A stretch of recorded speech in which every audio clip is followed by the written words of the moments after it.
النهاردة هنعمل مع بعض كيكة البلح الأسود بالقرفة، ودي كيكة شتوية وسهلة ومغذية للأطفال، هتعجبكم كلكم. هسيب لكم المقادير على الشاشة. هجهز الخلاط بتاعي وهحط فيه نص كوباية زيت، نص كوباية سكر، نص كوباية حليب، وهضربهم مع بعض. ومعايا عدد 2 بيضة، هفتح كل واحدة في الطبق زي ما عودتكم وهضيفها للخليط اللي في الخلاط. وطبعا ما ننساش الفانيليا. هنضربهم مع بعض في الخلاط. بعد كده هجهز المكونات الجافة بتاعتي: كوباية ونص دقيق منخول، معلقتين كبار من القرفة المطحونة، معلقة كبيرة بيكنج باودر. هخلطهم مع بعض وبعد كده أصب المكونات السائلة بتاعتي اللي في الخلاط وأقلبهم بالمضرب السلك لحد ما القوام يتجانس ويبقى بالشكل الجميل ده.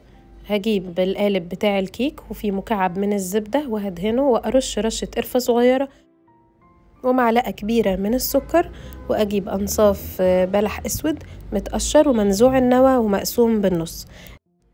الجزء المفتوح يكون وشه لفوق ونرصه بالشكل اللي انتوا شايفينه، وأصب عليه خليط الكيك. وبعدين خبطته خبطتين ودخلته في فرن متوسط الحرارة لمدة 45 دقيقة. حطيت تحته صينية من المية المغلية علشان تفضل محافظة على حبيبات السكر ان هي تبقى دايبة، وكمان يحافظ على طراوة الكيك. بعد 45 دقيقة بختبر نجاحها، وهنا انا سويتها لان الجزء المرتفع ده دليل على نجاح الكيك. بس علشان تبقى مظبوطة وهي مقلوبة في الطبق شلت القالب وزوقتها بعين الجمل ورشة القرفة. ممكن تستغنوا خالص عن الزواق، هي طعمها بيحكي عن نفسها. قطعتها قطع متساوية قد ايه هشة وطرية معايا وماسكة نفسها وجميلة.